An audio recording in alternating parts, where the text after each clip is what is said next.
ជំនួបពិភាក្សាទ្វេភាគីទាំងពីរកម្ពុជាកូរ៉េឯកឧត្តមស៊ិនច័ន្ទថុលទេសរដ្ឋមន្ត្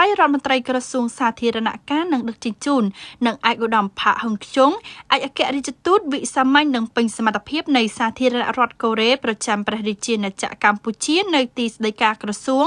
ក្នុងកិច្ចប្រជុំដោះស្រាយបញ្ហាការងារសាងសង់ផ្លូវជាតិលេខ2និងជាតិលេខ22បានលើកយកបញ្ហាប្រឈមដែលបានកើតឡើងមកជជែកពិភាក្សាស្វែងរកដំណោះស្រាយរួមគ្នាក៏ដូចជាស្ដាប់សំណុំពររបស់ក្រុមហ៊ុនម៉ៅការសាងសង់និងភាគីពាក់ព័ន្ធទាំងអស់ដែលបានជួបប្រទះក្នុងការបំពេញការងាររបស់ខ្លួននាពេលកន្លងមកដើម្បីស្នើសុំអនុសាសន៍ណែនាំបន្ថែមក្នុងគោលបំណងជំរុញឲ្យការអនុវត្តគម្រោងធ្វើឲ្យប្រសើរឡើងវិញនៅផ្លូវជាតិលេខ2និងជាតិលេខ22អាចសម្រេចបាននូវលទ្ធផលល្អប្រកបដោយគុណភាពនិងត្រឹមត្រូវតាមលក្ខណៈបច្ចេកទេស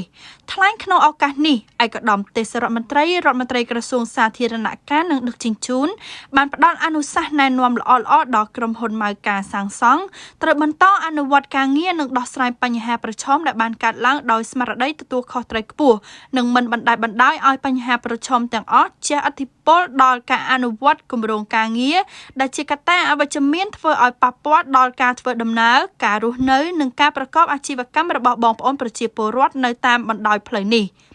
ជាមួយគ្នានេះផងដែរឯកឧត្តមអគ្គរដ្ឋទូតកូរ៉េក្នុងនាមជាប្រធានគណៈប្រតិភូរួមជាមួយតំណាងមូលនិធិនៃកិច្ចសហប្រតិបត្តិការអភិវឌ្ឍសេដ្ឋកិច្ច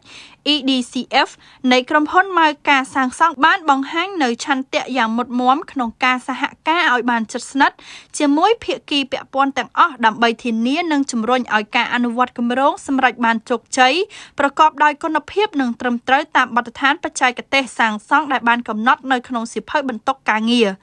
គួររំលឹកដែរថាគម្រោងធ្វើឲ្យប្រសើរឡើងវិញកំណត់ផ្លូវជាតិលេខ2និងលេខ22នេះប្រើប្រាស់ថវិកាដែលជាហិរញ្ញប្បទានសម្បទានពីរដ្ឋាភិបាលនៃសាធារណរដ្ឋកូរ៉េរួមជាមួយថវិកាបដិភាគរបស់រាជរដ្ឋាភិបាលកម្ពុជា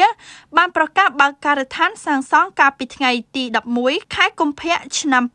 2020ក្រោមអធិបតីសម្ដេចអគ្គមហាសេនាបតីតេជោហ៊ុនសែននាយករដ្ឋមន្ត្រីនៃព្រះរាជាណាចក្រកម្ពុជា